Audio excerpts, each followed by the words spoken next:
Iya, terima kasih Frater Cahyo. Ini aku udah share screen, kelihatan ya.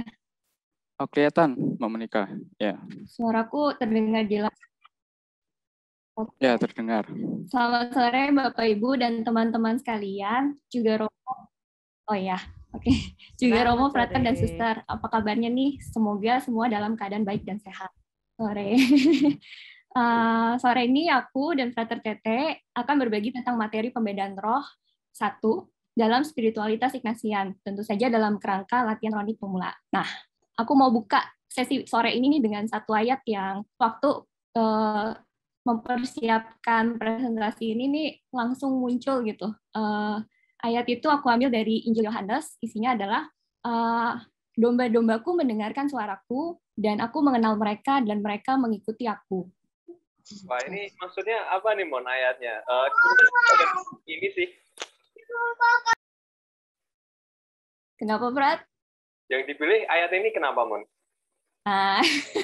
Mau tahu, aku sih berasa ini relate banget dengan pembedaan roh, karena kita akan mencoba mengenali nih, mencoba mendengarkan suara Tuhan dan mengenalinya gitu. Nah, kalau biar lebih jelasnya, mungkin kita langsung mulai aja kali ya. Aku mau tanya dulu nih ke Frater, ini nih roh yang dimaksud nih apa ya? Kenapa kita perlu membeda-bedakan? Emang ada berapa banyak roh sebenarnya? Oke, nah kita lanjut ke slide berikutnya. Ya. Nah, ini Mon, dulu pas SMP atau pas SMA gitu ya, kamu pernah nggak sih nonton Dunia Lain yang di Trans 7 itu loh, yang ya waktu itu sih cukup ngehits ya, kayaknya semua orang pasti tahu lah ya ini. Iya, aku pernah nonton nih, tahu rasanya. Nah, seingatmu di acara ini yang dilakuin apa sih sama tim produsernya tuh? Mereka tuh berusaha menyorot apa gitu di acara? Itu mereka ngirim orang ke tempat-tempat horor, terus ini kan kayak nyari gitu, ada roh apa gitu. Ini kita nggak akan ngomongin ini kan, Prat? Kalau aku tiba-tiba jadi takut ya. Ya, rekan-rekan LLP yang lain, kami nawarin slide ini dulu ya, karena mungkin pertama-tama dari kehidupan kita sehari-hari dulu ya. Kalau misalnya setiap kali ngomong roh gitu ya, mungkin kita ingatnya yang ada di dunia lain gitu. Ketika misalnya ada bayangan putih gitu lewat, gitu. Atau misalnya ketika ada jendela gitu ya di tempat syuting terus digedor-gedor gitu. Nah, itu kan sebenarnya tim produsernya gitu ya yang bikin acara ini berusaha membantu kita untuk mengenali gerak roh gitu ya. Gerak rohnya dengan menggedor terus kemudian dikasih lingkaran merah gitu. Atau misalnya ada suara gitu terus ada memperhatikan suara ini baik-baik gitu. Nah, itu kan konsep roh yang sudah sangat biasa kita alami gitu ya di Indonesia gitu ya. Nah, tapi kali ini dalam konteks LRP, dalam konteks bahasa Ignatian, kita nggak akan berbicara dulu tentang roh-roh seperti itu gitu. Nah, roh ini tuh kerjanya di luar diri kita ya, Mon. Entah mungkin ganggu atau nakut-nakutin gitu lah. Tapi kali ini kita belajar tentang roh yang ada di dalam diri kita gitu. Bukan soal kesurupan, bukan soal apa istilahnya klenik ya, tetapi ini soal apa yang diajarkan oleh Ignatius gitu berdasarkan kisah hidupnya. Nah, berarti kalau gitu kita langsung belajar aja ya dari kisah singkat hidup Ignatius gitu ya, Mon. Boleh. Kisah hidup Santo Ignatius ya, slide selanjutnya. Cannonball Moment, gimana nih, Frat, ceritanya? Oke. Nah, Cannonball ini sebenarnya meriam. Hubungannya Santo sama meriam apa gitu? Nah, yang pertama, mungkin bagi yang belum tahu ya, Ignatius ini dulunya sebelum jadi Santo itu seorang tentara gitu ya. Dia membela pasukan Spanyol di suatu peperangan gitu ya di daerah di suatu benteng namanya Pamplona. Nah, benteng ini tuh sudah terkepung oleh pasukan dari Prancis gitu dan dia ngotot nggak mau nyerah gitu. Tapi suatu saat setelah beberapa hari pengepungan, tentara Prancis ini berhasil menembus pertahanan gitu ya benteng ini dengan menembakkan sebuah peluru meriam yang apesnya, sialnya atau malah mungkin untungnya mengenai Ignatius gitu. Mengenainya itu di antara lutut gitu ya, sehingga dia tentu tidak mati, tetapi pincang gitu karena itu. Tapi tentu karena kalau yang kena lututnya menjadi ini ya, kayak menjadi semacam lumpuh gitu ya untuk sementara. Terus kemudian dia harus dirawat. Nah, dia karena tentara pasukan lawannya ini sebenarnya ya cukup respect gitu ya dengan dia. Dia dibawa kembali ke rumah orang tuanya yang namanya Puri atau Kasti Loyola. Makanya ini Ignatius dari Loyola, dari keluarga Loyola. Beda mungkin dengan Ignatius yang dari Antioquia gitu. Itu 1000 tahun lebih tua daripada Ignatius yang ini. Nah, yang dilakuin Ignatius selama sakit itu kan sebenarnya kan dia butuh hiburan lah ya. Zaman itu belum ada YouTube, belum ada Netflix, adanya cuma buku. Tapi dia kan kesatria, senangnya ya yang temanya action dong atau romance gitu. Nah, tetapi sayangnya di rumahnya nggak ada buku yang sesuai seleranya dia gitu. Mungkin kalau orang zaman sekarang seleranya film action, tapi adanya hanya 2 buku. Nah, coba selanjutnya. Nah, buku yang pertama judulnya Vita Christi atau Hidup Kristus. Buku yang kedua itu buku tentang kisah hidup Santo Santa. Nah, terus implikasi atau akibatnya apa nih, Mon? Sudah dia baca buku ini. Nah, ini kita lihat nih ya, kita Ignatius baca buku itu termasuk beruntung atau sial gitu. Kalau waktu itu mungkin dia berasanya sial karena pengennya baca kesatria gitu ya, malah dikasihnya Vita Christi. Nah, Bapak Ibu, sekarang kita bisa bilang untung dia bacanya itu gitu. Karena apa? Karena itulah yang menjadi titik awal Ignatius mulai bisa membedakan roh gitu. Jadi ketika dia harus beristirahat di rumah dan menyembuhkan kakinya, Ignatius kan mulai membaca kisah hidup Yesus dan Santo Santa gitu. Dan dia tadinya tuh niat awalnya dia adalah dia pengen cepat sembuh dan bisa kembali menjadi kesatria gitu. Dia mau mengejar putri impiannya. Pokoknya tiap kali dia membayangkan hal itu, dia tuh berasa senang gitu. Nah, cuman kan nggak ada tuh buku-buku bacaan yang mendukung cita-citanya dia. Adanya malah buku-buku tentang Kristus, tentang Tuhan, tentang cara hidup Santo Santa. Nah, ketika dia mulai membaca buku kisah hidup Yesus dan cerita Santo Santa itu, dia mulai nih merasa, pertama dia mimpi dulu. Dia mimpi, aku kalau ikut mengikuti Yesus dan hidup seperti cara hidup Santo Santa tuh gimana ya? Mulai dari mimpi itu, lama-lama dia mulai menyadari nih ketika dia bermimpi tentang kembali menjadi kesatria, dia semangat sih, masih senang gitu. Cuman rasa semangat dan gairahnya itu cuman berlangsung sebentar gitu. Berbeda dengan apa yang dia rasakan ketika dia mau mengikuti Yesus gitu. Ketika dia membayang-bayangkan, dia dengan sombongnya bilang, gue bisa nih kayaknya ikutin kayak cara hidup Santo Santa, bahkan bisa lebih baik lagi gitu. Nah, inilah yang menjadi titik awal Ignatius mulai mengenali cara Tuhan bekerja dalam dirinya. Jadi, latihan pedoman pembedaan roh ini adalah hasil latihan dia ketika dia mulai mengikuti Yesus gitu. Waktu itu dia juga masih awam, masih newbie lah, peziarah pemula gitu. Tapi kisah inilah yang justru menjadi titik awal dan yang sampai sekarang ternyata masih berguna juga untuk kita. Gitu. Jadi ya bersyukurlah waktu itu adanya kisah hidup Santo Santa dan buku Vita Christi itu. Kalau dia baca bukunya kesatria ya udah. Jadi ini ya, apa yang istilahnya apa yang kita baca, apa yang kita tonton gitu ya, mungkin bisa sangat berpengaruh gitu ya, akan jadi apa kita. Jadi misalnya kalau misalnya ikatan cinta gitu ya, atau misalnya apa yang itu loh ya, tukang bubur naik haji itu kan berarti nanti juga menentukan akan jadi seperti apa gitu. Tapi syukurlah kali ini dalam minggu ke depan kita akan baca buku pedoman LRT gitu. Iya benar-benar. Jadi dapat inspirasi kayak Ignatius juga ya. Amin. Amin. Nah, kita lanjut nih. Nah, karena Ignatius membuat pedoman ini ketika dia justru seorang awam, maka kita semua pun justru sebenarnya bisa gitu berlatih dan memiliki kemampuan ini. Tapi ya syaratnya itu kita mau membuka hati dan menyerahkan diri kepada Tuhan gitu. Latihan-latihan apa aja sih yang akan kita latih selama menjalani LRT ini ya? Oh ya, kalau ngomongin soal latihan ya, kan kalau misalnya dengan kita kan latihan itu kan, misalnya kalau atlet gitu ya, atlet bola itu kan yang dilatih itu kan misalnya kakinya, shooting, dribble gitu ya.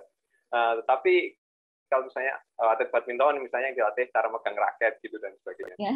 Jadi kan kalau latihan rohani itu kan punya aspek dari diri kita yang dilatih kan, yang khusus toh berarti. Betul sekali, Frater. Jadi dalam doa Ignatian ini mungkin kalau Bapak Ibu udah mulai berlatih doa, pasti udah cukup tahulah apa yang dilatihkan gitu. Kita punya ada beberapa hal yang Tuhan anugerahkan kepada kita, setiap dari kita supaya kita bisa terkoneksi dengan Dia, terhubung dengan Dia. Dari 3 hal itu, yang pertama itu adalah head, akal gitu, daya imajinasi dan ingatanku. Daya imajinasi dan ingatan merupakan salah satu aspek yang sangat khas dalam doa Ignatian. Kalau udah mulai berlatih doa 1-2 hari ini, pasti ingat kan apa yang diminta diingat-ingat pada minggu pertama ini. Itu adalah pengalaman kita dicintai gitu. Jadi bagi Ignatius, Tuhan itu sangat terlibat dalam hidup dan pengalaman kita sehari-hari. Makanya mencari Tuhan itu yang nggak perlu jauh-jauh, cukup dari pengalaman hidup kita, dari apa yang kita ingat, pengetahuanku dan pemahamanku gitu. Maka kita akan banyak menggunakan dan melatih pikiran kita agar terarah kepada Tuhan. Lalu yang kedua apa? Yang kedua adalah hati, heart, rasa, emosi, rasa perasaan terdalam, hati yang tergerak gitu. Tadi kan dari kisah Ignatius kita bisa tahu gitu. Dia pertama kali mulai mengenal suara Tuhan itu ya karena dia merasakan 2 hal yang berbeda dalam hatinya gitu. Ketika dia mikirin jadi kesatria, hatinya senang, tapi rasa senang itu sebentar. Tapi ketika dia mikir soal mengikuti Tuhan, dia juga senang gitu. Tapi rasa senangnya itu berlangsung lebih lama dan dia lebih bergairah dalam hidupnya. Nah, dari situ kita bisa belajar bahwa ya hati itu memang salah satu cara Tuhan berkomunikasi dengan kita. Nah, jadi gini, sepintar-pintarnya kita sebagai manusia gitu ya, dan secanggih-canggihnya teknologi sekarang, manusia itu masih bisa mungkin jadi robot gitu ya, nggak punya hati ya masih bisa lah ya. Tapi robot itu nggak bisa jadi manusia. Persis karena itu hati, rasa itu memang anugerah yang diberikan Tuhan kepada kita gitu. Hanya manusia yang bisa merasakannya. Secanggih-canggihnya teknologi sampai sekarang belum bisa tuh mentransfer perasaan ke benda mati. Sampai saat ini tuh baru ya kita ini hidup kita itu karena bisa berasa ya karena hati kita ada gejolak, ada emosi. Bahkan kalau mau mengingat Olimpiade tahun ini pun mengambil moto United by Emotion gitu. Karena emosi itu salah satu bentuk ekspresi kemanusiaan kita gitu, dan disitulah Tuhan mau berkomunikasi ke kita. Nah, di hati itu juga mulai terbentuk kepercayaan, komitmen, dan kita akan mulai melihat gitu, ada kehendakku, lalu ada kerinduanku akan cinta Tuhan. Gitu. Hal yang terakhir adalah hand, aksi. Kalau kita bisa mengarahkan pikiran dan hati kita tertuju kepada Tuhan, dengan sendirinya aksi-aksi perbuatan kita pun akan mengikuti apa yang menjadi kehendaknya gitu. Kan tadi udah tahu gara-gara Ignatius mikirin soal cara hidupnya Yesus dan Santo Santa, dia berasa senang, lalu akhirnya dia mengikuti cara hidup Santo Santa itu sampai akhir hidupnya gitu. Dan mulai bikin soal latihan rohani. Nah, di sini kita udah tahu kan ya, kita mendapatkan anugerah, kodrat diri kita itu anugerah yang diberikan Tuhan. Kita dikasih pikiran dan hati, dan pikiran dan hati itu akan menggerakkan perbuatan kita. Nah, makanya di awal Bapak Ibu dan teman-teman sekalian kan diminta untuk mengisi personality plus ya. Semakin kita mengenali kelemahan dan kelebihan diri kita, karakter kita, itu akan semakin berguna dalam kita mengenal roh baik dan roh jahat juga gitu. Nah, kalau pernah nonton film atau film kartun biasanya kan suka muncul ya satu tokoh gitu, terus tiba-tiba mau melakukan suatu hal jahat, si devilnya ini, si demonnya ini itu langsung ikut aja lakukan gitu, tapi yang si malaikat malah ngasih tahu jangan gitu.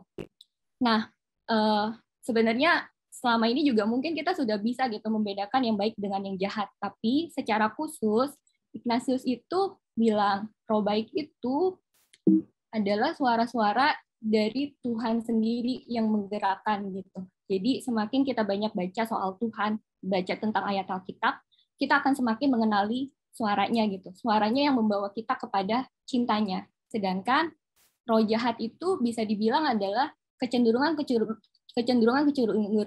psikologis kita, egoisme mungkin, atau hasrat seksual tak teratur, atau bahkan pengaruh buruk individu lain atau masyarakat gitu. Nah, mereka itu selalu bertegangan di dalam diri kita gitu. Roh baik dan roh jahat itu selalu bersih tegang, bertanding di dalam diri kita. Roh baik tentu saja dengan tujuan misinya adalah membawaku agar lebih dekat kepada cinta Tuhan. Jadi sebisa mungkin aku terima dan ikuti. Sedangkan roh jahat menghalangi agar lebih jauh dari cinta Tuhan. Sebisa mungkin aku tolak dan lawan. Nah, kedua, ini kita udah sadar dulu nih, ada roh baik, ada roh jahat, lalu ada diriku yang di tengah-tengah, yang selalu diperebutkan. Gitu. Terus apa fungsinya kalau kita sudah mengenali itu? Gimana nih, Ter? Apa fungsinya? Oke, nah kita lihat di slide berikutnya. Nah, ada gambar nih, ini unyu banget tuh, ketahuan kalau Monik yang milih gambar. Nah, jadi ini kan sebenarnya sebuah peta perjalanan kan ya. Kita lihat di kiri itu ada kelinci, terus di ujung kanan itu kan ada liang gitu ya. Ceritanya kelinci ini tuh kan pengen sampai ke tujuannya ya, ke liang berkumpul dengan kelinci yang lain. Tapi di perjalanan gitu ada aneka tantangan, ada aneka bahaya gitu lah istilahnya. Nah, ya hidup kita atau misalnya juga secara lebih spesifik hidup rohani gitu ya, itu kan juga merupakan sebuah perjalanan gitu ya secara analogis. Nah, setiap orang yang misalnya baru mengawali suatu perjalanan gitu, itu kan tentu pasti awalnya agak bingung gitu ya untuk mengenali harus kemana gitu, cara mengenali rambu-rambu gitu dan sebagainya. Nah, fungsi pembedaan roh adalah membantu kita untuk mencapai ya dalam perjalanan hidup kita ya, mencapai tujuan kita. Nah, tujuannya apa sih sebenarnya, apa yang kita mau tuju?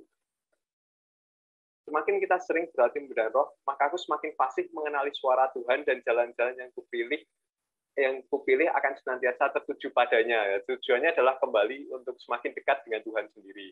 Nah, jadi semakin sering berlatih membedakan roh, harapannya kita juga semakin terbiasa untuk mengenali rambu-rambu yang ada di jalan gitu. Misalnya rambu-rambu yang mengarahkan kita kepada cara terbaik yang bisa membantu kita untuk mencapai relasi yang lebih dekat dengan Tuhan.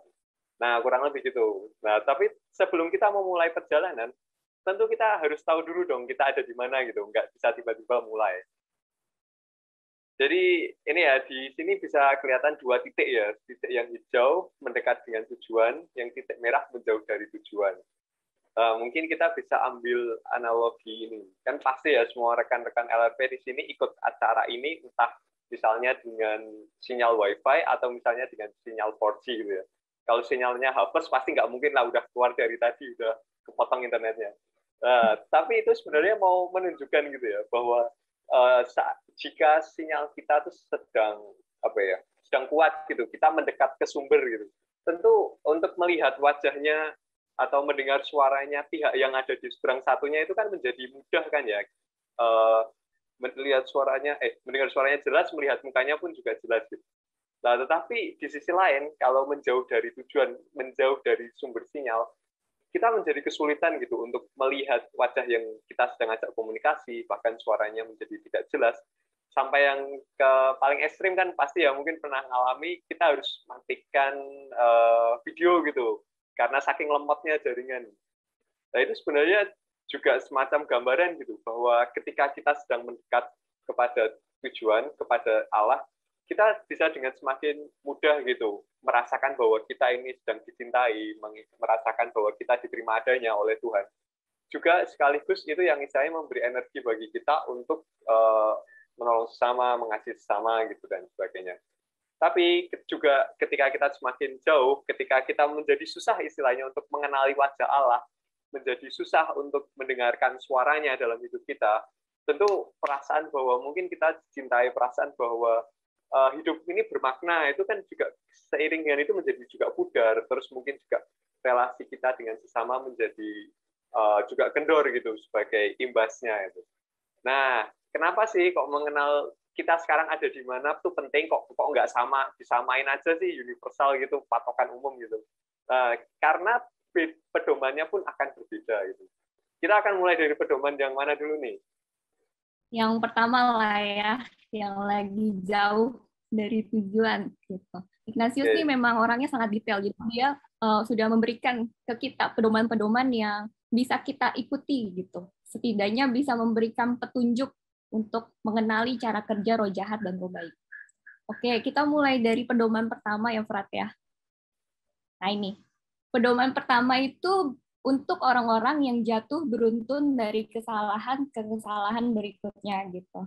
Cara kerja roh baik dan roh jahat itu berbeda di sini. Roh baik itu cara kerjanya dia mengusik agar kita tuh kembali ke jalan yang benar gitu, nggak salah lagi gitu. Jadi dia mengusik teguran, memberi teguran pada budi, pada nurani dan akal sehat kita gitu. Sedangkan roh jahat itu membuat nyaman agar kita tetap dalam keadaan jatuh, dalam keadaan apa ya? Ya senanglah, nikmat gitu. Tapi ya itu kesenangan dan kenikmatan itu berlangsung sebentar, nggak bertahan lama gitu. Nah, karena tidak bertahan lama, akhirnya kita kayak kesannya kecanduan gitu. Kita mau melakukan itu terus karena dia memberikan kesenangan kan. Ya bisa jadi contoh-contoh yang realnya ya kalau misalkan pakai obat narkoba gitu ya. Kan mungkin awalnya kecil-kecil sedikit-sedikit tapi lama-lama kecanduan. Ya cara roh jahat juga sama menyerupai seperti itu gitu. Agak-agak mirip. Mungkin kita ambil contoh real case-nya ya. Kalau Bapak Ibu pernah dapat SMS ini nggak sih yang cuan, gampang cuan gitu. Kalau misalnya ini mendapatkan uang dengan mudah gitu. Nah, itu kan sering ya banyak dapat hal-hal seperti itu di luar sana gitu. Ada temanku pernah mendapatkan hal itu, lalu dia tertarik untuk ikut gitu. Gimana nih? Zaman lagi susah cari dapat uang dengan gampang gimana gitu. Maka bergabunglah dia ikut satu investasi tanpa dia tahu kalau ternyata investasi itu bodong gitu. Jadi dia tidak yang tadinya dijanjikan akan mendapatkan imbal balik atau uang yang lebih banyak, ternyata uangnya malah dibawa kabur gitu. Nah, sifat roh jahat mirip seperti itu. Dia tuh kayak ngasih perangkap dicari tahu gitu. Kita sukanya apa, lalu begitu kita udah ngikutin dan terbiasa, kabur orangnya gitu. Miriplah sama roh jahat pada tahap ini gitu. Akhirnya ya kita jalan salah terus gitu. Itu sih kurang lebih untuk pedoman pertama. Di kantorku itu ada ada tulisan yang menurutku lucu gitu. Dia bilang gini, penyesalan memang selalu datang belakangan. Kalau di depan namanya pendaftaran gitu. Nah, Bapak Ibu kan di sini mendaftar ya, ikut LRP, ngisi formulirnya panjang gitu. Jadi semoga ujungnya nggak nyesel ya.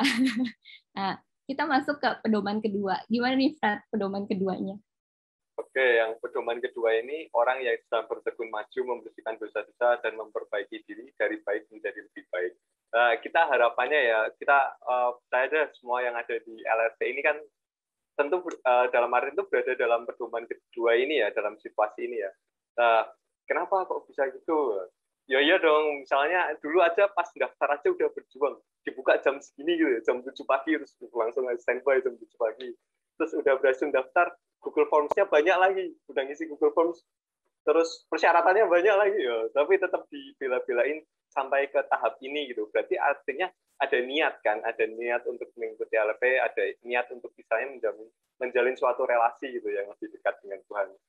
Nah, tapi bukan berarti bahwa terus kerja roh jahat kemudian sama sekali nggak ada gitu ya.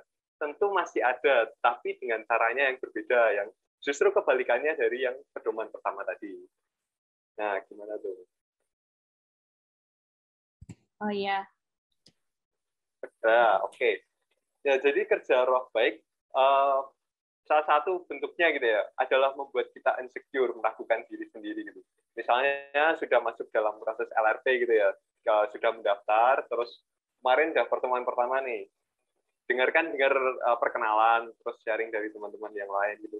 Nah, terus misalnya dengar gitu, ya saya dulu sudah ikut kelompok CLC gitu misalnya, terus kalau misalnya rekan yang lain, saya dulu pernah ikut magis kayak gitu. Terus misalnya saya dalam hati merasa, saya kok merasa nggak yakin ya, kayaknya LRT bukan tempat saya deh, maksudnya saya juga baru mau mulai, belum tahu apa-apa soal Ignatian gitu.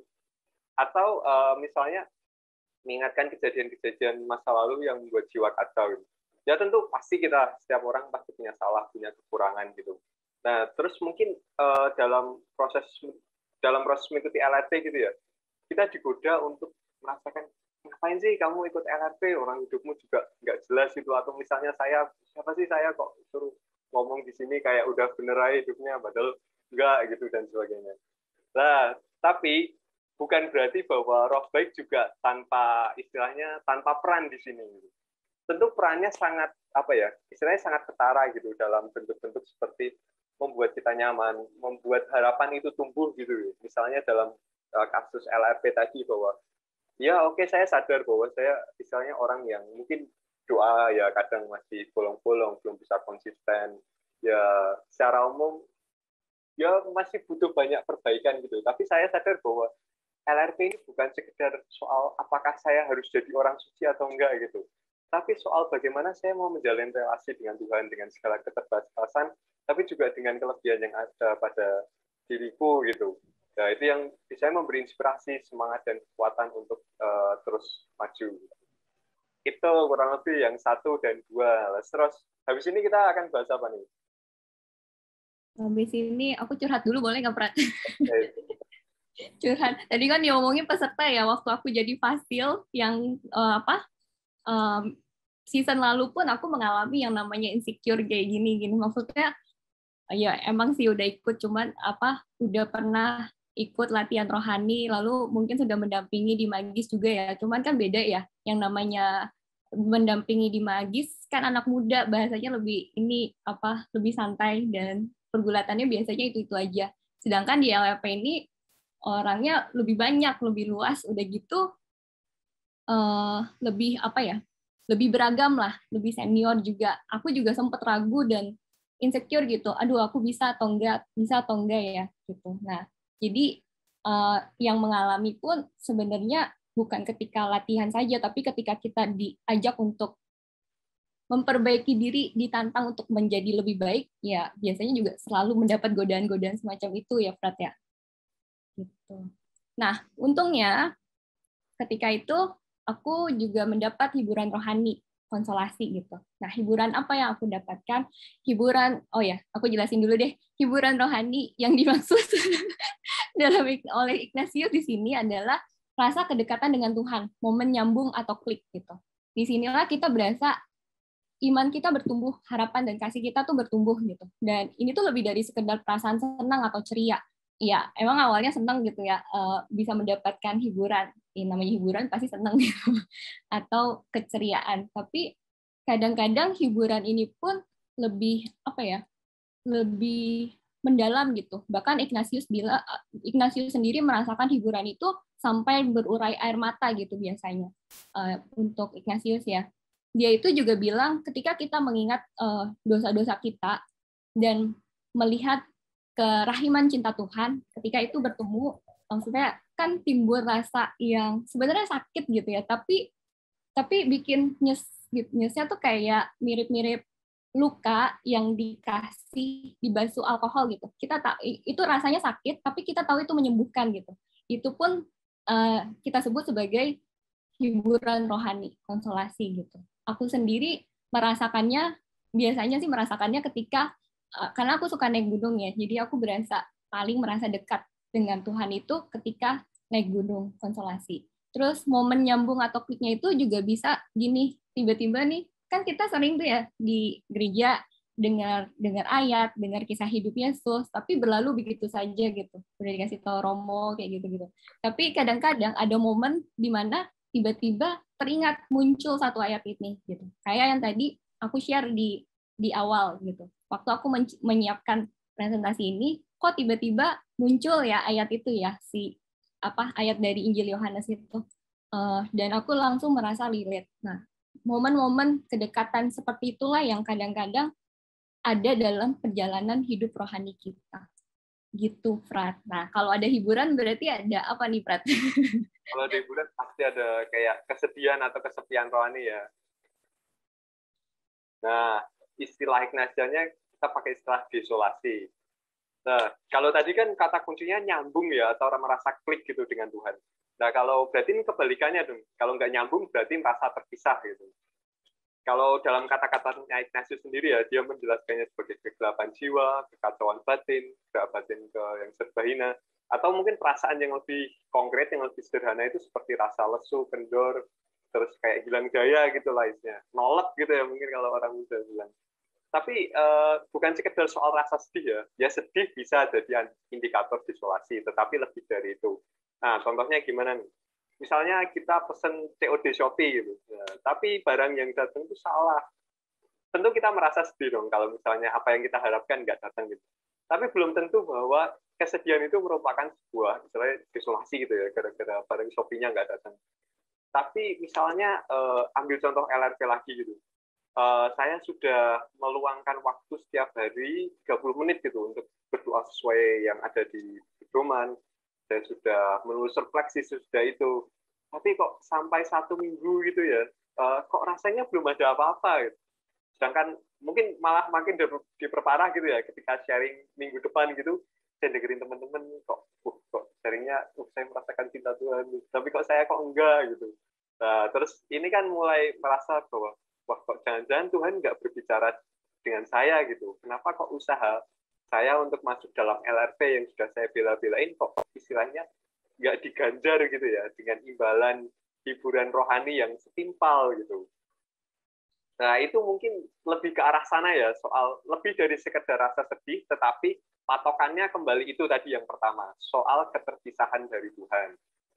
Nah, tapi berarti kalau gini desolasi itu berarti salah kita dong, maksudnya nasib apes gitu atau gimana sih? Nasib apes. Enggak, Laprat belum tentu. Dan jangan khawatir, jangan sedih. Yang ngalamin ini nggak cuma kita doang gitu. Ternyata saudara-saudari dan Bapak Ibu terkasih, Paus pun ini kalau Bapak Ibu pernah nonton, kalau aku ambil adegan ini dari film The Two Popes gitu.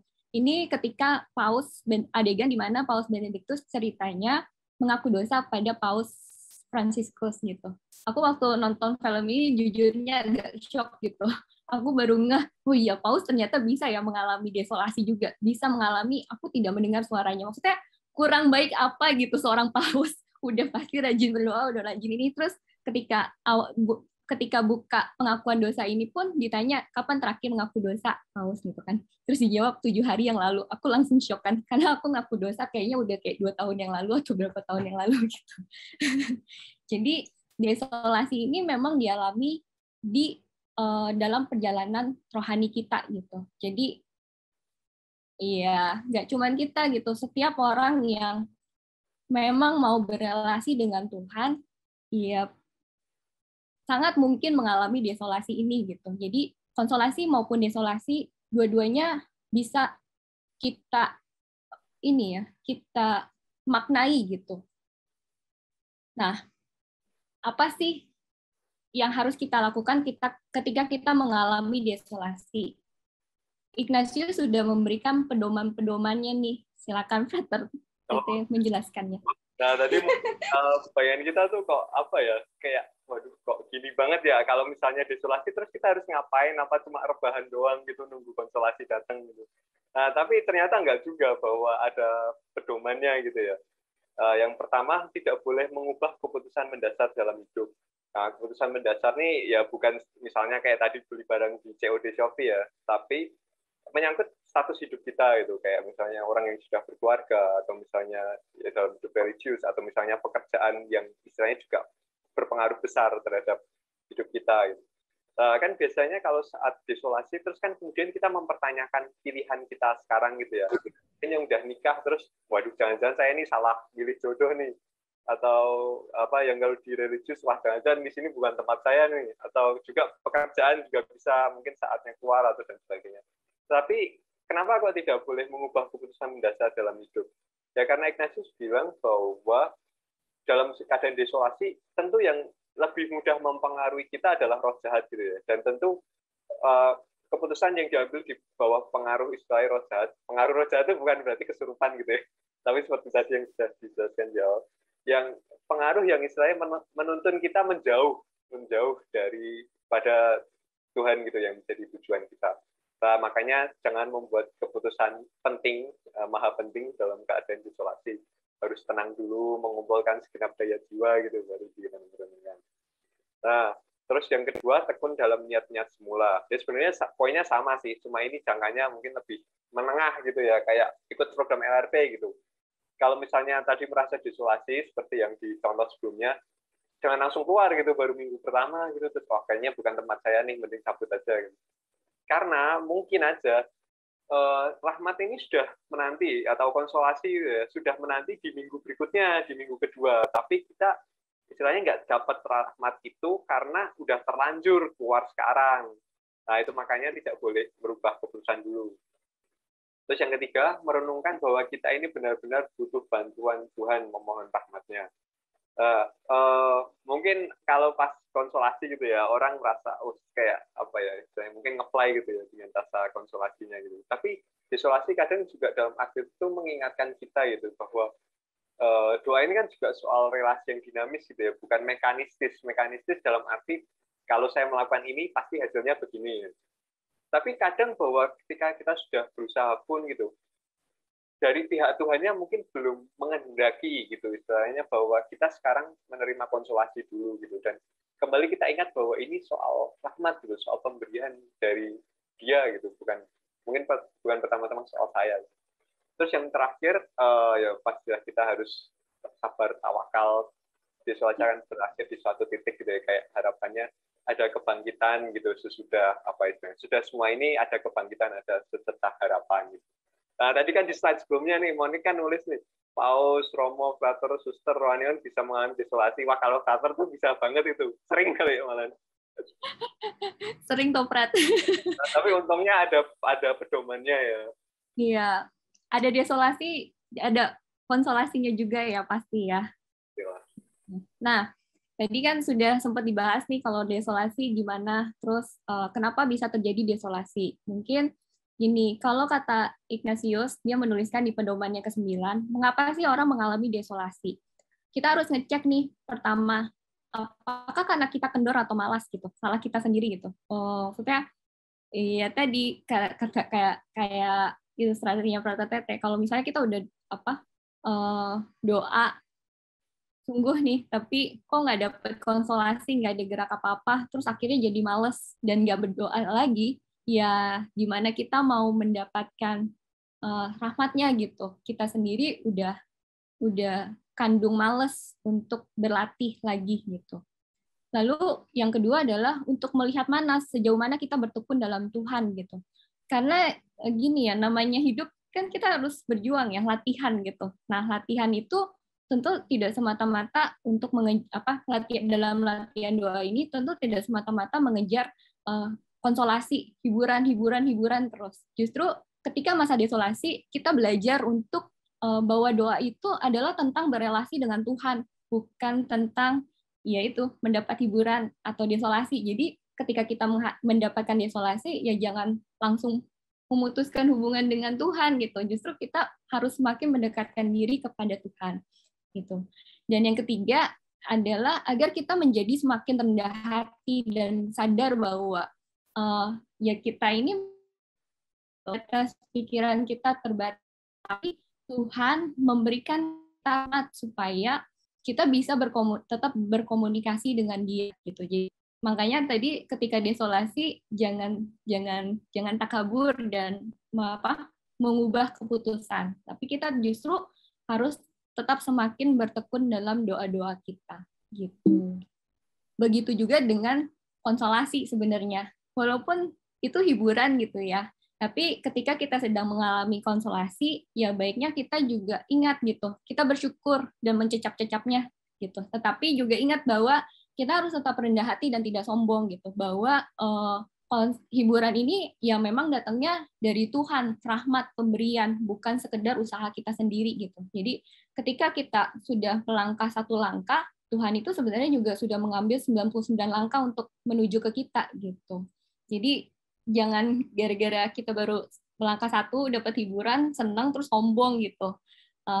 Enggak, kita tetap baiknya kita tetap rendah hati dan mencecap-cecapnya supaya nih kita ingat kalau kita pernah mengalami hiburan rohani ini gitu. Jadi ketika nanti ada desolasi atau mengalami kesepian, kita udah siap gitu, udah berjaga-jaga. Kita punya kok pengalaman dicintai, kita punya kok pengalaman dekat dengan Tuhan gitu. Jadi desolasi ini kita bisa tetap ingat kalau desolasi ini memang hanya sementara, badai pasti berlalu gitu. Walaupun ketika ngalaminnya mungkin lagi susah-susahnya gitu ya, lagi berat gitu.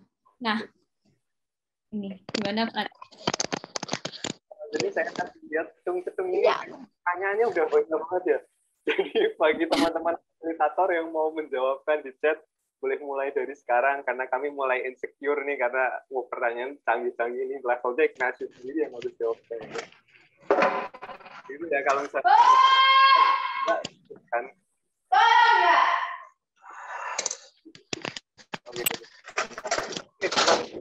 Saja.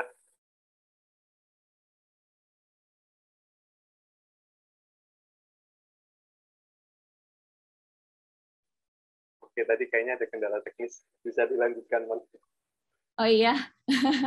Jadi ya namanya dalam latihan rohani, konsolasi dan desolasi ini merupakan hal yang wajar gitu. Ketika kita mengalami konsolasi saat terhibur, ya kita harus tetap ingat gitu bahwa segala sesuatu yang terjadi itu karena rahmatnya Tuhan gitu. Aku tidak mungkin mengalami kemajuan kalau tidak diberikan rahmat atau tidak diberikan hiburan. Sebaliknya, ketika kesepian, juga kita perlu mengingat bahwa kita tuh punya kok kemampuan untuk bertahan atau melawan gitu. Jadi dan kita punya pengalaman terhibur gitu. Jadi dengan rendah hati kita tetap bertekun dalam doa-doa kita dan mencari kekuatan pada Tuhan. Itu pedoman yang diberikan Ignatius ketika mengalami konsolasi dan desolasi ini. Gitu sih. Jadi ya gerak-gerik batin ini ditarik ke roh baik, ke roh jahat, atau ngikutin kita udah mikir dan merasa A, tapi kok ngelakuinnya B, itu hal-hal yang sangat wajar dan sangat manusiawi dan terjadi dalam latihan rohani. Justru gerak-gerik itulah yang kemudian membantu kita menghidupi latihan doa kita. Nah, ini slide berikutnya dan merupakan slide terakhir adalah kita mau tahu nih karakter roh jahat tuh sebenarnya kayak apa sih? Ignatius memberikan 3 analogi dalam hal ini. Apa nih, Frat, yang pertama? Oke, kita mulai dari yang pertama adalah, roh jahat bekerja seperti anak manja. Gitu. Nah, tapi Bapak Ibu gitu ya yang sudah punya anak gitu, jangan ketika misalnya anaknya rewel karena sudah ikut webinar LRT ini terus langsung bilang, oh kamu kayak roh jahat gitu. Jangan ya. Maksudnya cara kerjanya. Dalam arti seperti ini gitu, bahwa mungkin kalau anak sedang rewel gitu ya, meskipun saya nggak punya adik juga nggak punya anak, tapi setahu saya gitu ya, kalau misalnya anak sedang rewel, dia kan akan minta banyak hal gitu ya. Kemudian ketika kita biarkan gitu ya, akan semakin menjadi gitu biasanya, makin minta ini itu gitu dan sebagainya. Tetapi ketika kita berani tegas, harapannya justru bahwa roh jahat ini akan lebih mudah istilahnya teratasi gitu ketika dari kita sendiri berani tegas dan bukannya membiarkan gitu ya. Nah, tapi sebelumnya di sini kami ada penjelasan dulu bahwa mungkin Bapak Ibu kalau baca di buku latihan roh, buku panduan LRT gitu, analogi poin pertamanya dianalogikan sebagai perempuan gitu. Wah, tapi jangan Susan dulu sama Ignatius. Ya mungkin memang pertama karena konsep zaman lah ya, belum ada bayangan soal emansipasi atau apa gitu dan sebagainya. Tetapi Ignatius itu adil dalam arti tertentu. oke lah, dia yang pertama ambil contohnya tuh kayak dibilang kayak perempuan yang bawel gitu ya. Tetapi di analogi yang kedua dibalik dong. Nah, ini cowoknya sekarang yang kayak Rojat. Nah, gimana nih, Mon, yang kedua? Nah, ya, menurut Ignatius ini mungkin pengalaman dia dari sebelum bertobat jadi buaya darat ya. Jadi dia mengandaikan bahwa roh jahat itu bekerja seperti buaya darat. Kenapa buaya darat yang dipakai? Karena ini buaya darat kan sifatnya apa ya? Gombal gitu. Mengiming-imingi, merayu-rayu supaya kita ikut dalam jatuh dalam rayuannya gitu. Padahal ternyata dia sedang menduakan kita gitu, menduak atau sedang menipu kita. Nah, buaya darat itu juga cenderung ingin menyembunyikan segala sesuatu gitu. Dia nggak mau apa yang dia lakukan ke pasangan ke orang A diketahui oleh orang yang B gitu. Jadinya semua serba maunya disembunyikan gitu. Nah, kalau Bapak Ibu dan teman-teman sekalian nanti di percakapan rohani mulai merasa misalkan merasa tidak mau menceritakan apa yang terjadi dalam latihan doa, ya sebenarnya nggak apa-apa sih, cuman ya kalau bisa diceritakan gitu supaya karena itu salah satu cara kerja roh jahat gitu. Dia mau segala sesuatu tersembunyi, kesalahan-kesalahan kita tuh disembunyikan supaya kita ya tetap berkubang dalam kesalahan-kesalahan itu dan tidak menjadi maju gitu. Analogi terakhir nih Prat apa? Oke, yang anak terakhir analogi terakhir ini mungkin juga dari kisah hidupnya Ignatius ya. Jadi roh jahat menyerang seperti komandan perang. Mungkin kita bayangin seperti ini, waktu Ignatius dikepung gitu ya, komandansi pasukan musuh, si pasukan Prancis mungkin di satu titik gitu ya, nemu kelemahan benteng ini gitu, terus kemudian itu yang ditembak, jedar gitu, kena Ignatius. Dan bagi setiap kita gitu ya, cara roh jahat bekerja sebagai komandan perang itu beda-beda gitu, karena dia akan menyerang titik yang istilahnya paling lemah gitu ya bagi kita. Mungkin orang yang emosian gitu ya, dalam arti mudah marah gitu ya, ya akan lebih digodanya ke arah akan semakin emosi gitu, semakin menjadi-jadi. Tapi misalnya orang yang sentimental gitu ya, yang rasanya dipendam gitu ya, banyak pikiran, ya mungkin dia akan digodanya ke situ untuk makin banyak pikiran, makin banyak stres dengan pikirannya sendiri gitu. Nah, itu jadi kerjanya unik untuk setiap orang. Nah, kayaknya kita ngomongnya udah lumayan nih, Mon. Berapa menit ya tadi? Nah, itu kurang lebih presentasi dari kami mengenai pembedaan roh. Tetapi tentu kita tidak bisa membahas ini sampai tuntas ya, karena ujung-ujungnya adalah kembali ke apa yang kita alami gitu dalam hidup sehari-hari, dalam doa. Dan kami pun terus berusaha, saya jatuh bangun gitu ya dengan hal ini gitu ya. Nggak tahu lebih banyak jatuhnya apa bangunnya gitu. Nah, tapi semoga dari kami yang juga manusia-manusia yang terbatas ini boleh sedikit membantu rekan-rekan LRT sekalian.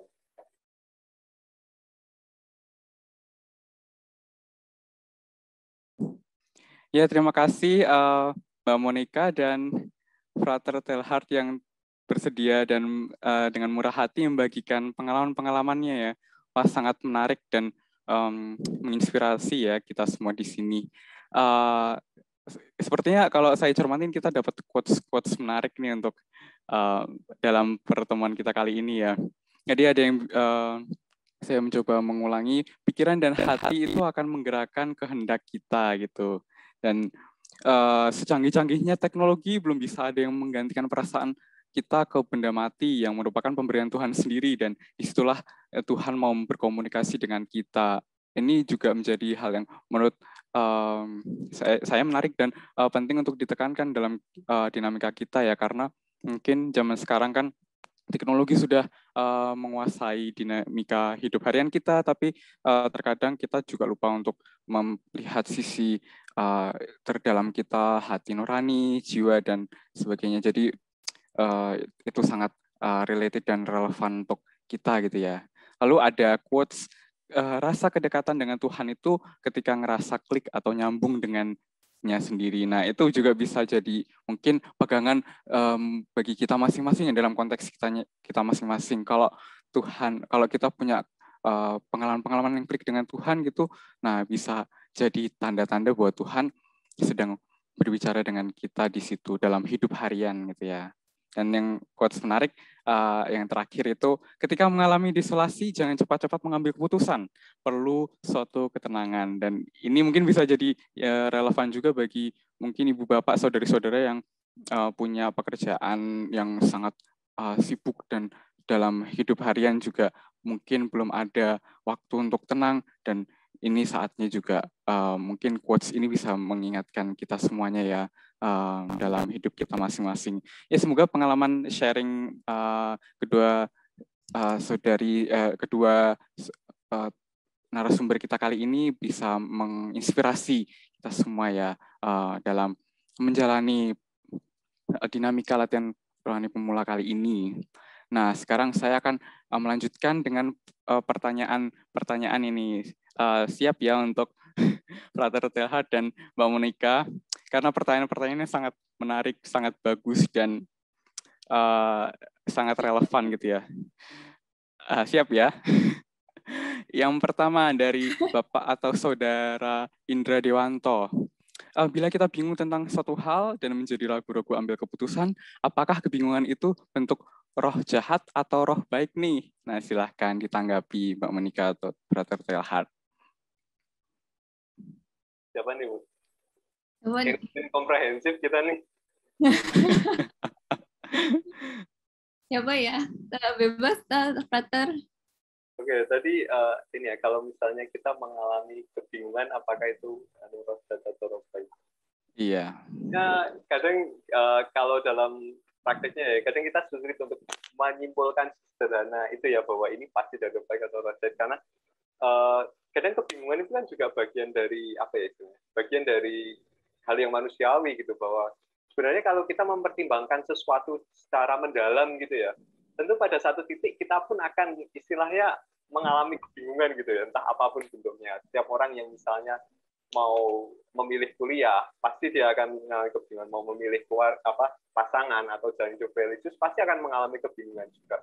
Nah, sebenarnya mungkin patokannya ini roh jahat atau roh baik bukan pada kebingungan pada dirinya sendiri gitu ya, tapi mungkin lebih ke akibat-akibat yang ditimbulkan gitu ya. Kan kalau misalnya roh baik kan istilahnya memberi kita penghiburan atau misalnya mengingatkan kita istilahnya untuk kembali mengarah pada Tuhan sebagai tujuan hidup kita. Tetapi kan gerak roh buruk kan membuat kita misalnya kayak semacam lesu, merasa hilang makna gitu dan sebagainya. Tentu jadi untuk agak menyimpulkan secara pasti ini kerja roh siapa ini ya susah ya, mesti dong arti ini ya. Atau Monik mau nambahin? Oke, paling aku nambahin dulu ini sih ya. Pertama kita deteksi dulu nih, ambil keputusannya tentang apa dulu gitu. Kalau misalkan keputusannya tentang mau makan di mana, bingung ya, nggak usah dipikirin ini roh baik atau roh jahat gitu ya. Itu hal yang ya ikutin aja maunya makan apa gitu, contoh ya. Terus balik bingungnya apa dulu? Kalau misalkan udah jelas gitu, aku mencuri atau tidak, pasti jawabannya tidak gitu. Karena kan kalau bingung yang disebabkan, kalau bingungnya yang dibingungkan adalah tentang itu mencuri atau tidak, geraknya kan tadi udah lumayan ketahuan ya, kurang lebih ya. Roh jahat itu pasti akan nyuruh kita udah curi aja, ambil gitu. Sedangkan roh baik akan jangan nanti ini bahaya, ketahuan, ketangkep atau gimana gitu. Jadi dilihat dulu juga nih keputusan apa yang harus diambil.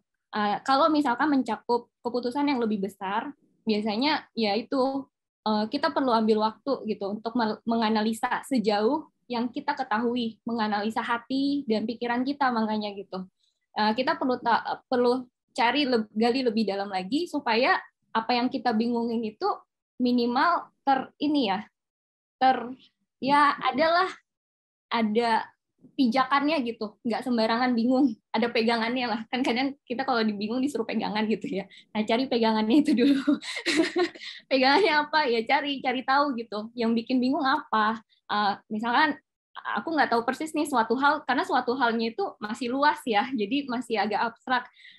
Aku nggak bisa langsung bilang itu bentuk roh jahat atau roh baik. Kita benar-benar perlu melihat dulu suatu halnya itu apa gitu sih. Itu kalau dari aku ya.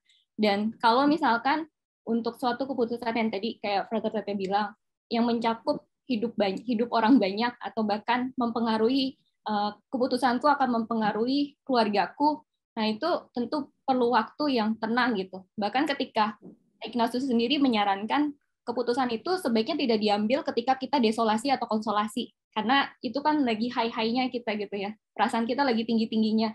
Dia meminta kita untuk tenang dulu supaya apa ya? Kalau Bapak Ibu tahu bukan botol apa sih? Mainan yang itu loh, yang kalau dikocok-kocok terus ada salju-saljunya atau apa gitu. Kalau pernah lihat mainan itu, ya prinsipnya sama gitu. Kalau lagi dikocok-kocok, maksudnya lagi tinggi gitu, perasaan kita lagi diaduk-aduk, kan nggak kelihatan ya gambarnya ya, cuman salju turun-turunan gitu. Tapi ketika kita diamkan dan mengendap, baru tuh gambarannya lebih jelas. Nah, untuk mengambil keputusan nanti harus seperti itu gitu. Tapi yang sekarang pertama-tama nih karena kita masih baru masuk latihan, pertama-tama ya coba latihan dulu aja membedakan ini suara baik ya. Ini aku lagi desolasi atau konsolasi ya. Memang mungkin sekarang ini kesannya masih abstrak gitu ya, dan setiap dari kita kan punya pemikiran masing-masing, punya hatinya masing-masing gitu. Jadi makanya itu kenapa kita bisa baca bahan yang sama, tapi pengalaman doa kita tuh beda-beda gitu.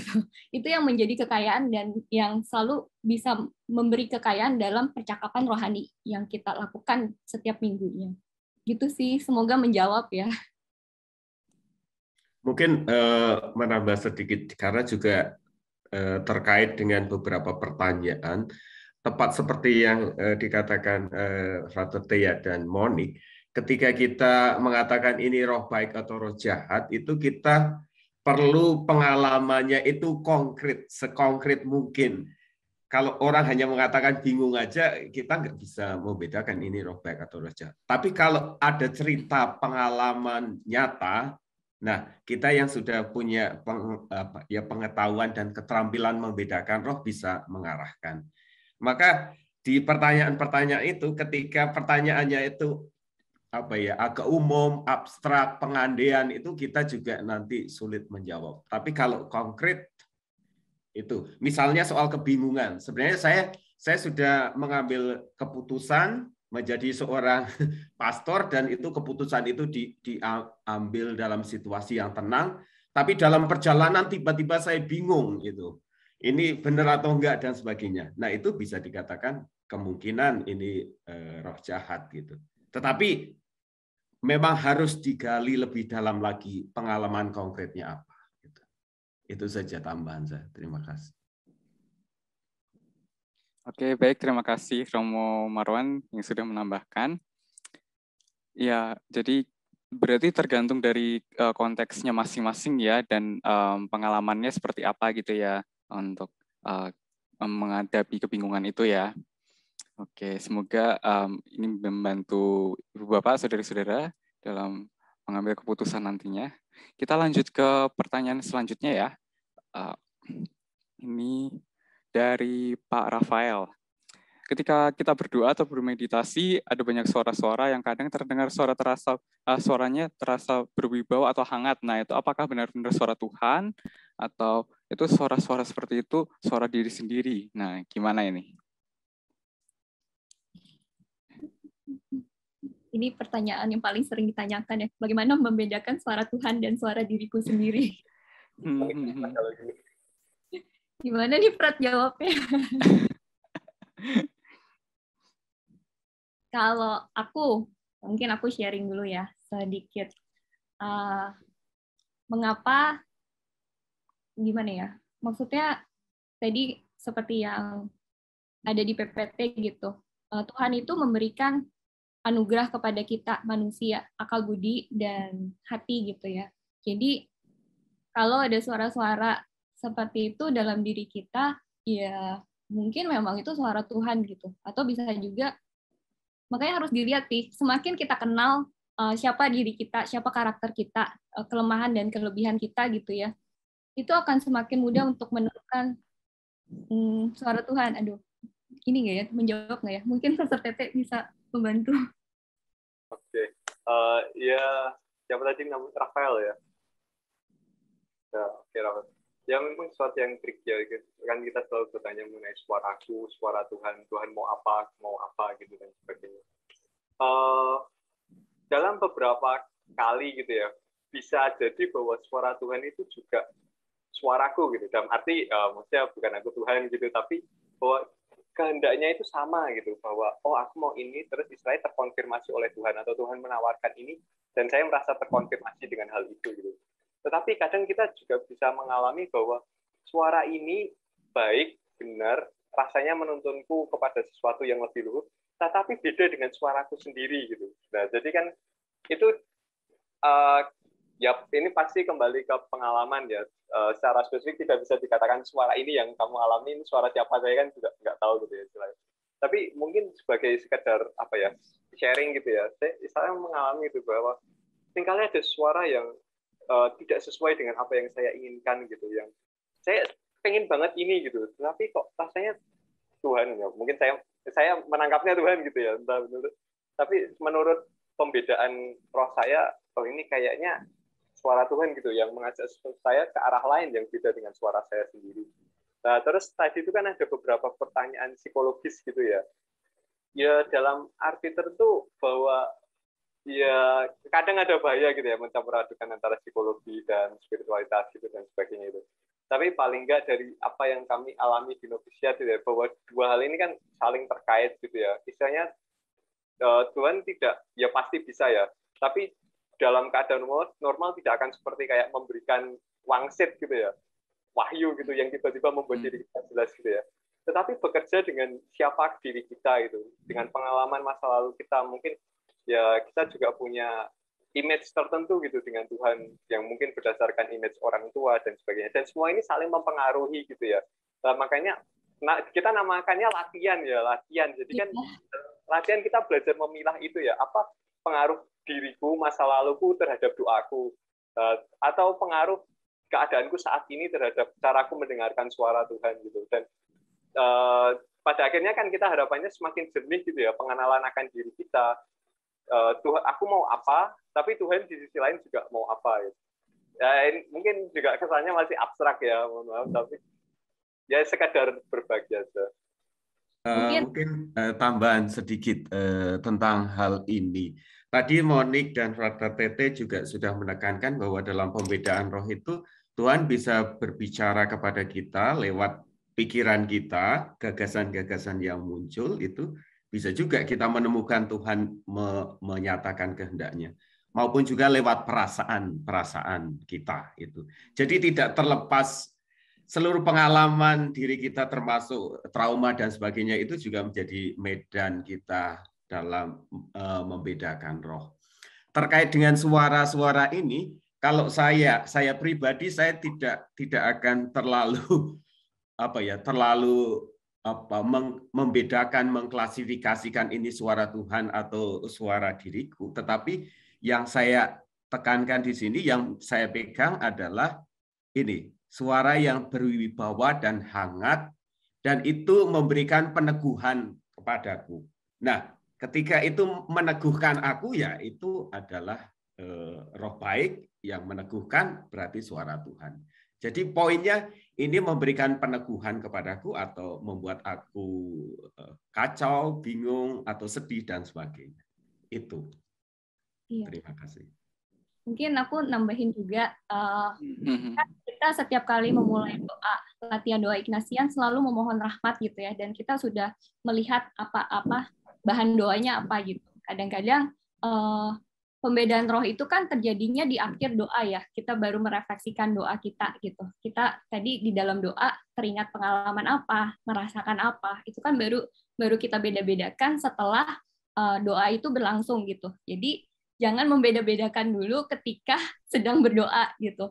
Alami saja dulu doanya, baru ketika merefleksikan doa, baru tuh kita mulai ngecek, tadi aku mikir apa ya, bahan doanya apa. Misalkan minggu pertama nih, pengalaman doa yang diminta adalah pengalaman dicintai gitu. Tapi kok yang muncul dalam doa-doaku adalah pengalaman, kalau aku pribadi ya dulu aku ngalamin ini, pengalaman yang muncul adalah pengalaman aku dimarahin mama, waktu kecil gitu. Jadi aku tidak bisa menemukan pengalaman aku dicintai gitu. Jadi waktu awal-awal minggu pertama, aku merasa kesulitan untuk menemukan pengalaman dicintai gitu. Selalu jatuhnya ke pengalaman-pengalaman yang menyakitkan gitu. Nah, dari situ aku sadar kalau ternyata aku kesulitan menemukan pengalaman dicintai. Jadi yang kulakukan adalah tadinya juga udah sempat males doa dan lain-lain gitu ya, tapi yaitu aku akhirnya memohon rahmat ke Tuhan gitu supaya Dia membukakan hati dan pikiranku untuk menemukan pengalaman dicintai supaya aku juga bisa merasakan Tuhan yang mencintai gitu. Jadi kekhasannya doa Ignatian ya memang seperti itu gitu loh. Dia membantu kita untuk menemukan Tuhan dalam pengalaman hidup kita. Tuhan yang mau terlibat dalam hidupku gitu. Bukan Tuhan yang jauh, bukan Tuhan yang nggak ada gitu. Maksudnya bukan Tuhan yang imajinasi, bukan yang kalau aku sih pengalamanku selama aku mendoakan doa-doa Ignatian ini, yaitu kita harus ngecek dulu tujuan pertama kita berdoa tuh apa. Ketika melihat tujuan itu, terus melihat pengalaman doaku, aku baru bisa lihat nih, aku hati dan pikiranku digerakkan roh baik atau roh jahat gitu sih. Mungkin gitu ya. Semoga bisa menjawab. Ya, terima kasih Mbak Monik, Frater Terhat, dan Romo Marwan yang sudah menanggapi. Semoga ini menjawab ya bahwa yang menjadi penekanan itu tadi saya ulangi lagi bahwa ketika suara-suara yang terjadi atau muncul itu adalah peneguhan bagi kita dalam konteks kita masing-masing. Nah, itu bisa jadi Tuhan itu berbicara di situ ya. Dan dalam LRP ini kita juga diajak untuk menemukan cinta Tuhan dalam pengalaman konkret tadi ya, seperti yang dikatakan Mbak Monik ya, bahwa itu yang menjadi penekanannya. Ya, luar biasa. Semoga ini bisa menjadi suatu inspirasi ya bagi Bapak, Ibu, saudari-saudara.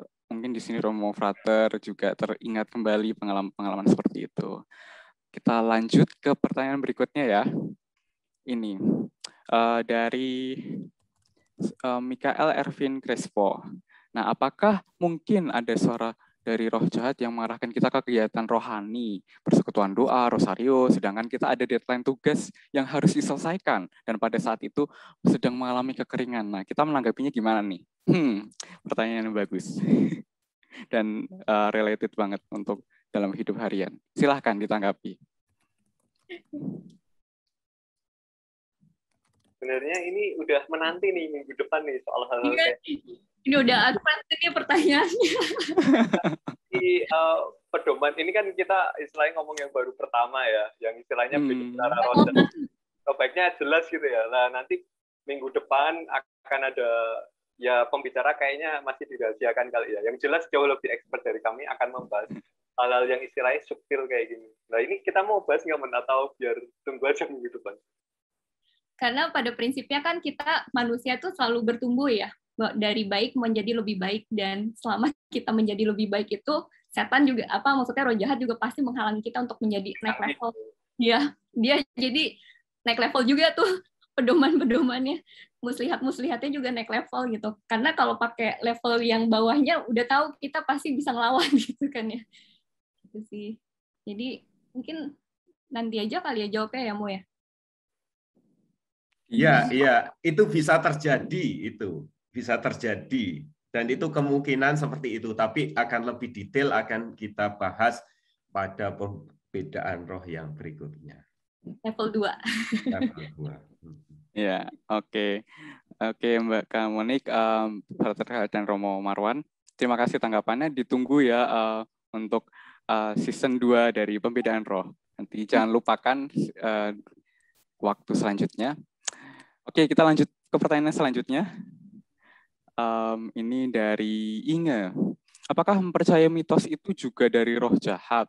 Nah, bagaimana cara mengatasinya? Misalkan kayak, misalnya tiba-tiba foto perkawinan jatuh, terus juga berapa hari juga tangan kejatuhan cicak. Nah, jujur itu sangat mengganggu dan menggelisahkan. Bagaimana?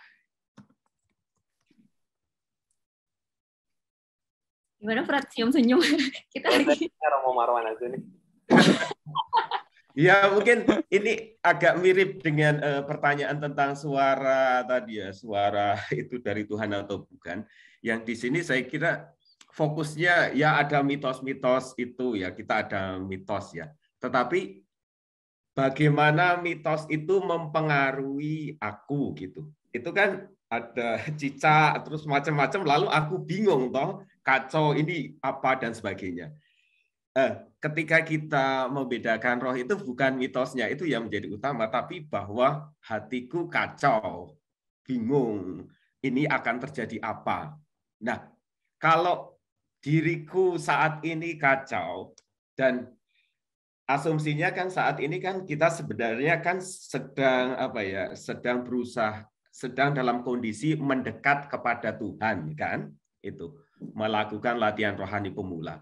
Lalu ada yang membuat kacau. Itu roh baik atau roh jahat? Monik, Tete. Nah, itu saja. Jadi tidak usah fokus ke mitos-mitosnya, tapi apa yang terjadi dalam diriku. Ketika peristiwa itu membuat aku kacau, yaitu roh jahat. Tidak harus mitos. Bahkan ada, misalnya ada, taruhlah, kalau di keluarga ya, misalnya, aku melakukan latihan rohani, lalu pasanganku ngomong, ngapain kamu melakukan latihan rohani? Yalah, hidupmu seperti itu. Itu yang ngomong pasangan itu. Tapi kita, dampaknya kan kita kacau. Kita bisa katakan, yaitu roh jahat menggunakan suara pasanganku itu untuk mengganggu aku. Bukan pasanganku roh jahat ya, tapi apa yang dikatakan itu dipakai oleh roh jahat membuat aku kacau. Nah, kurang lebih seperti itu. Iya. Mungkin aku sharing juga kalau boleh. Kan aku suka naik gunung ya. Gunung kurang banyak mitos apalagi soal dunia lain. Soal yang jahat-jahat gitu. Tapi ya gitu, lagi-lagi latihan doa Ignatian adalah latihan untuk memfokuskan pikiran dan hati kita terarah kepada Tuhan gitu. Nah, seperti yang tadi Romo Marwan bilang, kalau misalnya itu menghalangi kita untuk signal kita jadi putus-putus ke Tuhan gitu, jadi takut atau apa, ya itu udah jelas agak ada gangguan gitu. Nah, gangguan itu sebaiknya tidak kita fokuskan ke situ, pikiran dan hati kita tidak fokuskan situ, tapi kembali ke Tuhan gitu, diarahkan kembali ke Tuhan, karena ya namanya latihan rohani, kita kan mau lebih dekat ke Tuhan gitu ya. Banyak Bapak Ibu dan teman-teman di sini yang ketika ditanya motivasi ikut latihan rohani itu apa, mau lebih dekat ke Tuhan gitu. Nah, ya itu caranya hati dan pikiran kita ya diarahkan ke Tuhan sebisa mungkin seininya kita lah. Nah, aku juga punya satu ayat yang menurutku cukup cukup berguna selama aku naik gunung. Itu ayat yang dari Filipi, damai sejahtera Allah yang melampaui segala akal akan memelihara hati dan pikiranmu dalam Kristus Yesus gitu.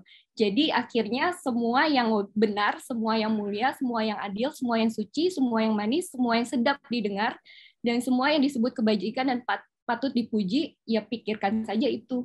Gitu. Itu kalau dari ayat.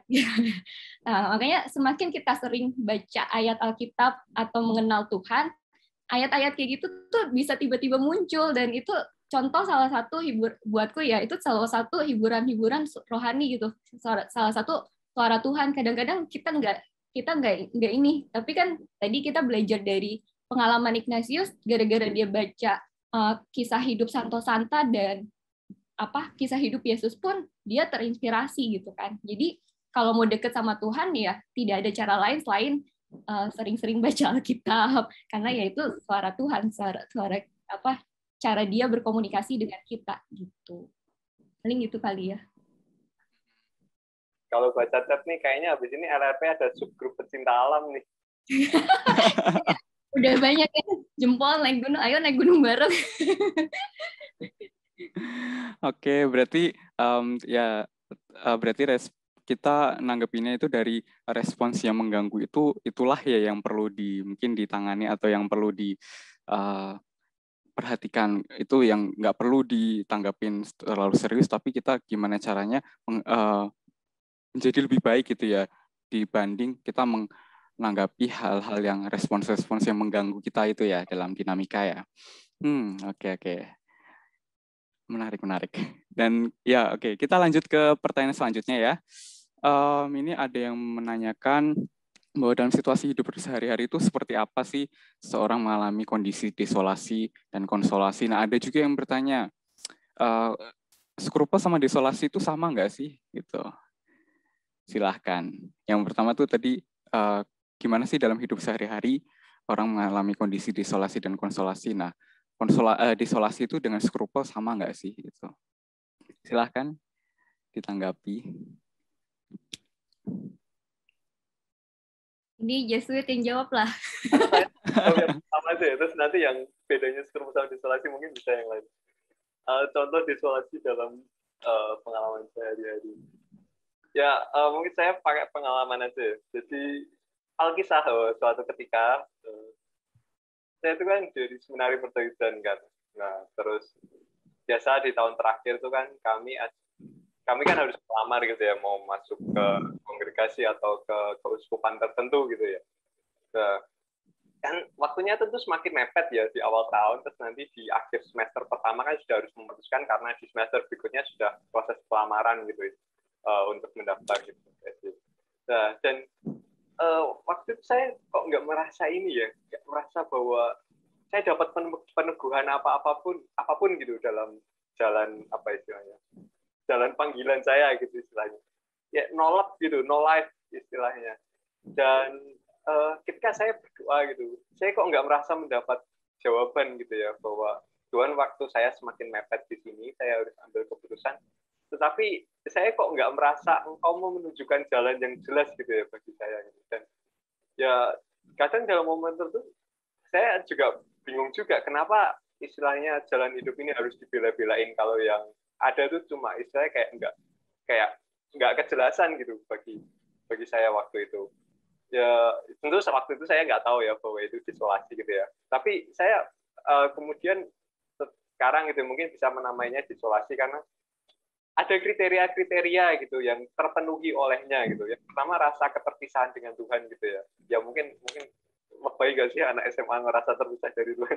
Tapi iya sih saya ngerasanya gitu dalam arti bahwa saya harus mengambil keputusan penting, tapi istilahnya Tuhan tidak menjawab gitu, tidak memberikan bimbingannya yang istilahnya saya perlukan gitu untuk mengambil keputusan itu gitu. Dan perasaan yang timbul lesu, kendor, iya, nolak gitu, no life rasanya selama banyak waktu di masa-masa akhir di seminari gitu. Dan ya pada akhirnya itu kalau menjawab pertanyaan bagaimana contoh desolasi dalam hidup sehari-hari, ya saya rasa itu desolasi dalam hidup harian gitu ya. Jadi tidak terbatas pada doa ya. Mestinya mungkin kita nggak bisa mengkonsepnya bahwa oke, saya berdoa desolasi, ketika doanya selesai desolasinya hilang gitu. Atau mungkin sebaliknya gitu. Ketika saya berdoa konsolasi, terus ketika berdoa saya selesai, konsolasinya ikut hilang. Tentu enggak gitu, karena itu kan suatu gerak-gerik batin yang mempengaruhi keseluruhan diri kita sebagai manusia gitu, bukan hanya berhenti di saat itu saja gitu. Nah, tapi untuk bedanya skrupel sama desolasi, silakan kalau yang lain. Iya benar, makanya bagi Ignatius doa eksamen, doa kesadaran, memeriksa hati dan pikiran kita itu yang paling penting ya, karena yaitu disitulah kita meneliti gitu gerak roh baik dan roh jahat gimana ke dalam batin kita gitu. Tadi tentang skrupel ya, sama atau tidak dengan desolasi. Tergantung sih. Kalau skrupel itu kan pernah dialami Ignatius juga ya. Skrupel itu kan rasa bersalah yang terus-menerus membebani diriku gitu ya. Waktu kalau berkaca dari pengalaman Ignatius ya, ketika dia mengalami skrupel itu dia bahkan sampai di titik mau mengakhiri hidupnya gitu. Padahal jelas-jelas Tuhan itu memberi kita hidup gitu. Jadi kalau bunuh diri ya kan kita berarti tidak menjawab kehendak Tuhan. Kalau kita sampai sekarang masih diberi nafas, ya itu memang karena Tuhan menghendaki kita hidup gitu. Nah, skrupel yang dialami Ignatius, ini kalau pakai contohnya Ignatius ya, itu kan sebenarnya dia terus-menerus merasa bersalah. Bagi Ignatius sebenarnya mengalami perasaan berdosa, perasaan hina, perasaan rendah diri itu baik pada takaran tertentu gitu. Tapi kita ingat tadi cara kerja roh jahat kan salah satunya adalah membuat kita merasa kecanduan atau merasa kita untuk tetap stay di dalam dosa-dosa kita, pikiran-pikiran salah kita gitu. Nah, sampai di satu titik Ignatius itu disuruh berhenti untuk mengaku dosa gitu, karena ya yang sudah berlalu tidak bisa diapa-apain gitu. Maksudnya itu sudah terjadi, kita nggak bisa ngapa-ngapain kecuali memohon ampun kepada Tuhan. Jadi di titik itulah Ignatius sadar gitu, udah tahu kok dirinya bersalah dan berdosa, tapi terus-terusan merasakan itu juga tidak baik. Itu godaan roh jahat, karena artinya aku tidak percaya pada kemurahan hati dan kemaharahiman Tuhan yang sudah mengampuni dosa-dosaku gitu.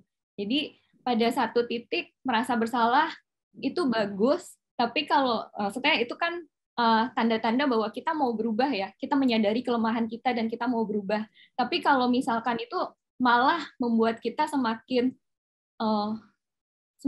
putus harapan gitu. Aduh, gue udah nggak mungkin bisa berubah. Kayak tadi ada pertanyaan, kenapa insecure masuk ke dalam godaan? Bisa langsung ditanggapin. Iya, insecure itu kalau kita diajak kok, kita punya harapan untuk berubah. Setiap hari matahari terbit, kita masih dikasih nafas, dan yang sudah berlalu, hari ini, sekarang, aku masih bisa berubah gitu. Nah, masih bisa berubah, harapan untuk menjadi lebih baik itu jelas dari roh baik gitu. Karena roh baik pengen kita selalu menjadi pribadi yang dari baik ke yang lebih baik gitu kan. Jadi ya, dilihat dulu nih skrupelnya, kamu lagi disadarin dulu lagi tahapnya apa gitu, supaya kita bisa tahu itu suara roh baik atau roh jahat gitu. Itu sih kalau dari aku. Mungkin nyambung sedikit langsung. Saya kira skrupel itu bisa juga indikasi itu ya, indikasi memang cara roh jahat menghalangi kita untuk maju, menghalangi kita untuk kembali kepada Tuhan. Dan pola roh jahat itu kan salah satunya mengekstrimkan sesuatu. Kalau kita punya rasa bersalah, ya diekstrimkan sedemikian rupa sehingga lalu nggak bisa bergerak lagi. Atau kalau kita bersemangat, kadang diekstrimkan sehingga ya kita tidak memperhitungkan segala sesuatu. Gitu. Tambahan sedikit. Ya. Jadi kalau masuk tahap ekstrim atau lebay, nah itu mesti hati-hati ya Mo ya. Yang namanya selalu berlebihan itu selalu tidak baik. Kita datang spiritualitas itu mencoba cari titik tengah gitu. Ya, mengesan sih. Dan terima kasih atas tanggapannya. Ya tadi semoga dari kisahnya Frater Teilhard, Bapak Ibu, saudari-saudara bisa lebih ada gambaran dan mungkin bisa relate sama konteksnya masing-masing ya. Dan juga tadi terkait dengan rasa bersalah, itu ada quotes yang menarik ini. Rasa bersalah itu bagus, tapi artinya berarti kita mau berubah ya. Tapi kalau terus-terusan ngikutin rasa bersalah itu udah jadi namanya tadi titik ekstrim ya, itu cara roh jahat mengaruhi kita. Nah, ya semoga itu bisa membantu saudari-saudara, ibu bapak, Frater, Romo yang menghadiri acara ini dan dalam dinamika latihan rohani selanjutnya. Kita lanjut ke pertanyaan selanjutnya ya. Ini. Nah, terkait dengan tindakan bohong. Nah, kalau bohong, ada yang bertanya kayak gini nih. Kalau bohong putih itu gimana? Demi suatu kebaikan, apakah itu juga bentuk roh jahat atau lebih baik jujur dengan risiko tidak baik? Nah, seperti apa ini? Gimana tanggapannya? Silahkan. Kalau bohong yang demi kebaikan.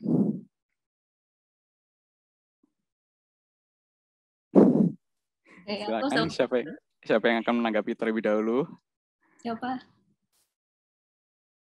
Mungkin kalau enggak, mungkin itu aja. Kalau saran saya, teman-teman sudah diajak untuk membaca buku Berdoa dengan Jujur bab 1, 2, 3, dan ya kalau saya sih seperti itu ya. Memang jujur itu memang ada risikonya, konsekuensi. Cuma dalam pengalaman saya memang lebih mudah jujur kepada Tuhan dibandingkan jujur kepada orang lain. Entah ya di sini apalagi pasangan, orang tua atau anak itu. Karena Tuhan kan dia mampu menerima kejujuran kita. Akan tetapi teman kita, mungkin pasangan, anak gitu kadang tidak mampu menerima kejujuran itu. Akan tetapi ketika kita menyembunyikan sesuatu, ingin bohong, berarti sebenarnya ada masalah dalam relasiku dengan dia gitu. Dan keberanian untuk jujur itu memang mempertaruhkan ini relasi kita itu. Kalau kita ingin relasi kita itu maju dan mendalam, ya kita perlu jujur dengan risikonya gitu. Kalau kita menutup sesuatu, apalagi bohong, berarti ya relasi kita ya yang bermasalah itu ya akan seperti ini saja gitu.